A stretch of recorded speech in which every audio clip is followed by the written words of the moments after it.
We're taking a break from the 57 F100 to Ford Explorer chassis swap, and we're going to shift that focus to Tetanus, our 1989, I think, Foxbody build. Ford got it right when they built the car. Even Chevrolet guys can't argue with that. That's why you see so many LS swap Mustangs. It is going to literally be whatever I get my hands on.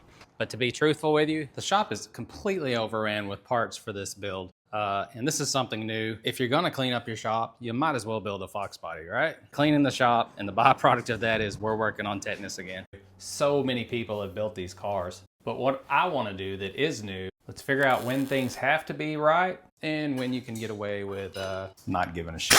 This car's been nothing but hand-me-downs. The car was given to me. I've bought some parts for it. I've had some parts donated.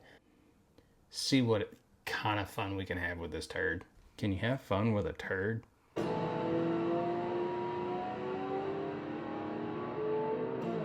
Okay, first thing I'm gonna do is the fuel system. I know we worked on that before, but I'm gonna get the fuel cell permanently mounted, get the floor finished, hopefully. That's the goal. If we get past that, we get past it, but for now, that's it. Making it safe. I don't like how it's put in, it looks crappy. I get it, this is a cheap build, but at some point you can substitute effort for money. That being said, I think it's easier to just cut out this nonsense and start over. Originally, I tried to keep the hangers, that way I could hide the fuel tank with the original shell that covered the factory gas tank. I still may do that. You know, a fuel tank that's rolling around in the back of your trunk is not a cool deal at all.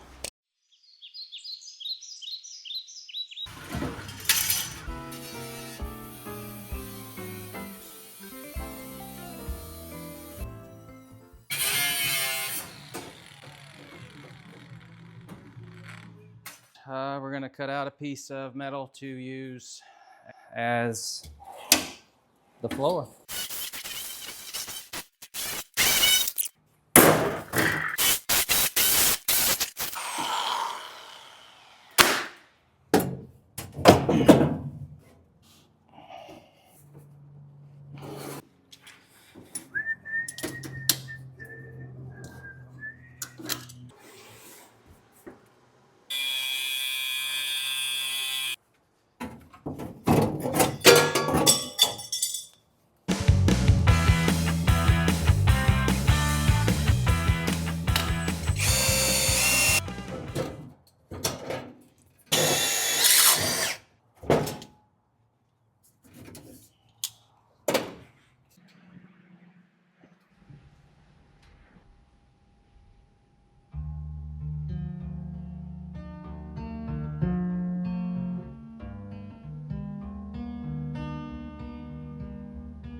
I have a tendency to build floors from the top down.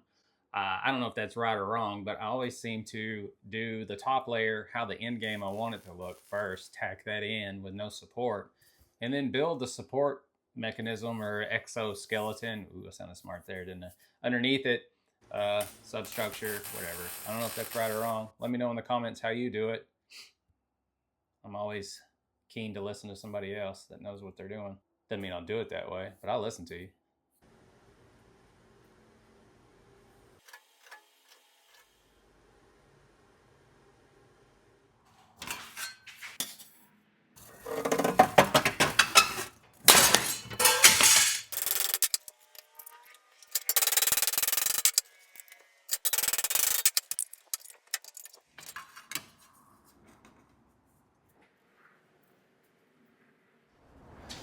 Going up. We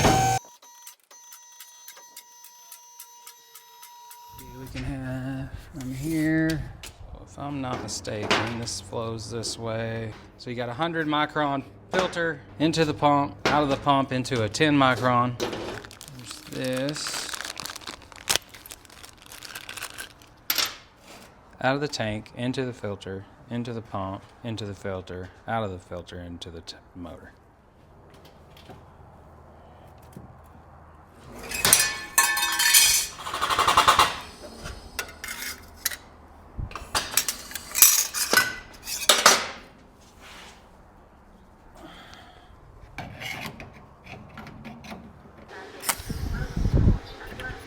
You think?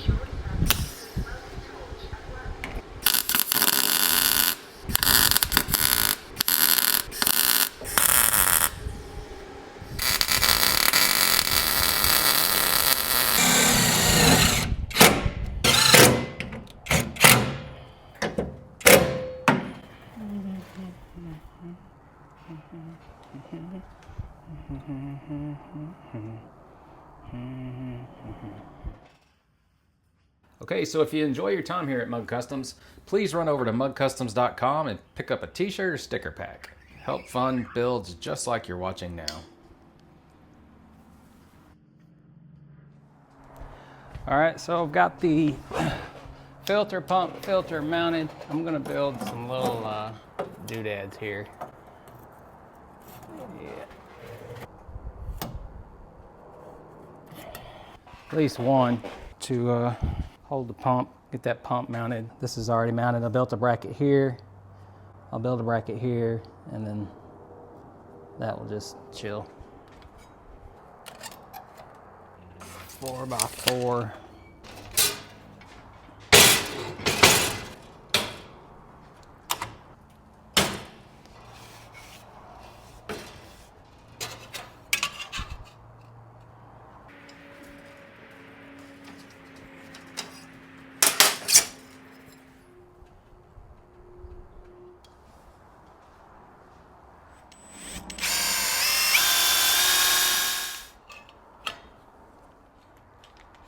I always smoke when I do that.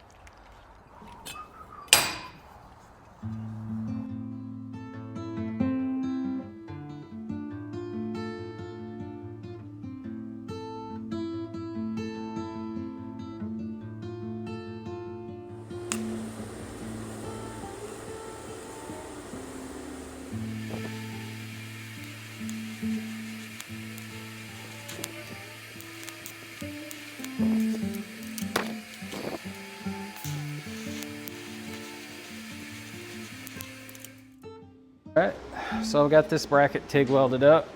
Actually really pleased with that, getting better. Tell you what, the TIG weld sure is easier to clean up than a MIG weld.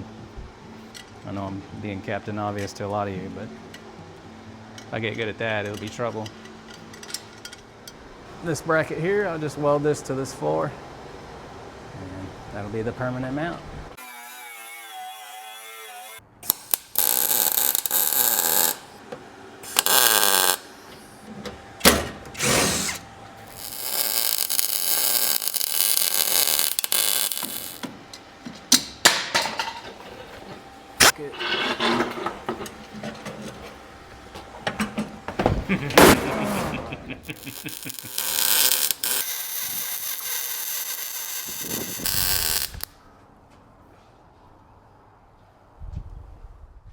Okay, so talk to you a little bit about these fuel lines. This is the PTFE I believe it is. It has the plastic insert for E85 fuels. The old school or pre-E85, or what I've always used, honestly, is this style. Rubber with the steel braided stuff on the outer. And there is some differences in the fittings. So I know you've been watching, but the E85 or PTFE fittings are more like a oil line. They have a ferrule, which is that silver piece there. And so to get the ferrule wrapped around it, and I'm horrible at it, but luckily that tool, this tool, not the tool doing this, but this tool goes in here and keeps that uniform so you can pry all that out. I spray a little WD-40 on this part. I'm sure there's plenty of you telling me that's the wrong way to do it. I don't care, it's the way I do it. It's the way I've always done it, never had a leak. And I'm not even knocking on wood. I've literally never had a leak doing it this way, So anyway, that's the deal.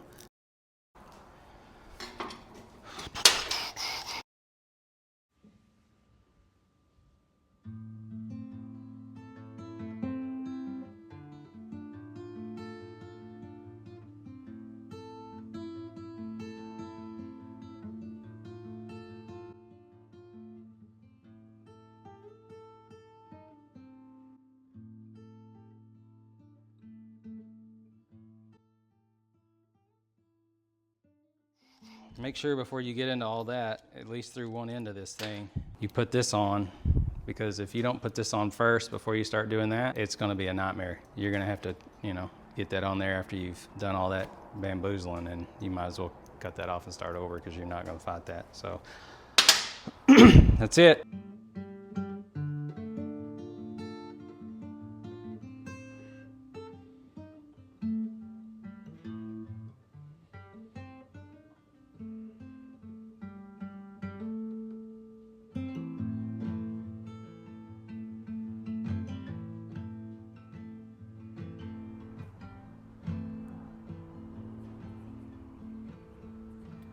Installing an adjustable regulator for fuel pressure, so you can't really have that without a gauge, and putting some seal lock on the threads because you don't really want to use Teflon on fuel.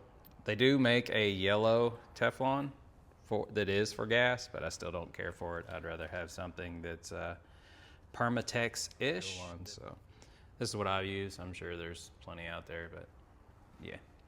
All right, so I've got additional fuel line and the adapters I need to mail it. I'll need to change this out. This is the regulator. This is the factory one that's non-adjustable. Found an adjustable in the box of random parts, so.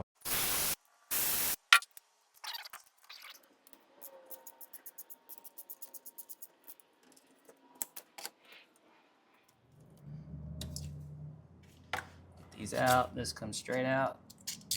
Ugh. Yeah. Let me show you the difference. So this is the stock one. It's just a vacuum. And the way that works, under full throttle, it opens the diaphragm and increases your fuel pressure by like 5 PSI. So it'll go from like, 38 to 44 or somewhat. This one still has a vacuum hole in the middle of that set screw, but that screw actually will adjust how taut that diaphragm is, which makes this have the ability to be set at a certain fuel pressure. So you can set your baseline. I've used a plasma machine, plasma cutter, the MIG welder, and the TIG welder. But the crazy part is, believe it or not, that's one piece of equipment. It's the MIG 205 MP. It's a multi-purpose machine. It does MIG welding, stick welding, TIG welding. It has a cleaning attachment, and it's a plasma cutter, all in one unit. These guys are out of control. So if you like what you see and you just want one piece of machinery for your shop, you're gonna be hard pressed to find better value than that. I just thought about it. I was using it all day and I didn't even tell you what it was. So there you go, Art Captain. There's your endorsement. That thing talks to you too. So it tells you what you're doing during your setup, and it warns you if you have something plugged in wrong per operation. I did eventually turn it off because I got tired of hearing about it, because everything I weld is grounded like, I don't know, chewing gum and the foil that it came out of. Okay, so it's not brain science. We're just going to repeat the process you've already seen as far as making lines. I'm going to route these in a manner that's hopefully with consideration for subframe connectors that will be here eventually and exhaust. I'm going to knock that out. Probably won't even show it. I'll show you the end game when we're done, but you've already seen me make lines. It's the same process. You're just changing the links. So, and I noticed in the footage I did it, but I didn't talk about it.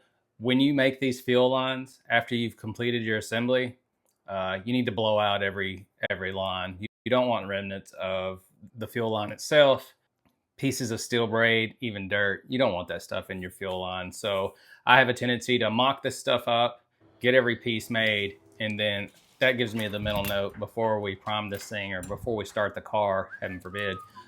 You take all the lines loose at least. You don't have to pull them back out of the car, and make sure and blow from one end to the other of every single line.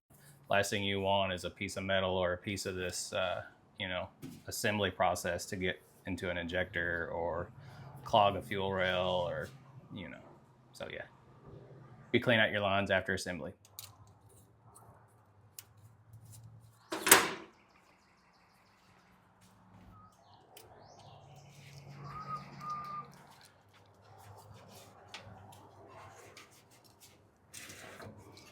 Probably put some kind of thermal wrap on that eventually.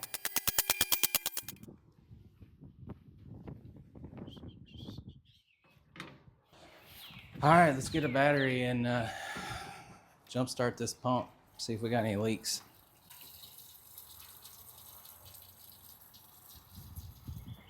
Okay, fire in the hole. Well, it sounds like it primed.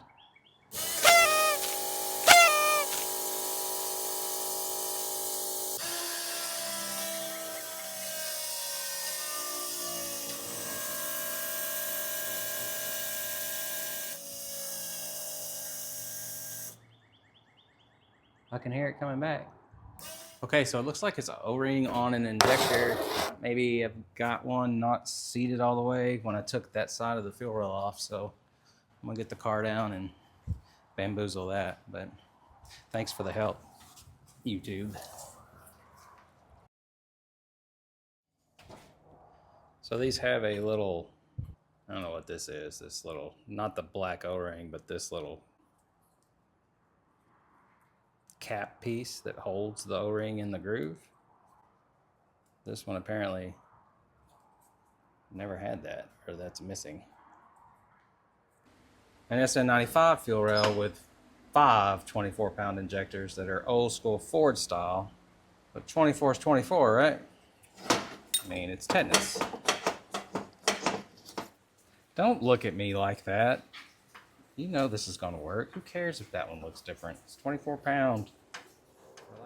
If we get to where that's a problem on this car, that's a win.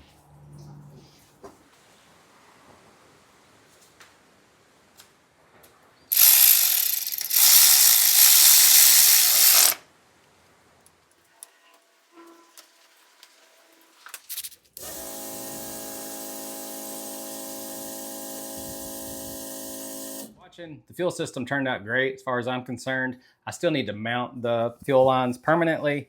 The only reason I didn't do that is because I want to weld subframe connectors in on the chassis, and I'll need to know where to route that passenger side setup so I can.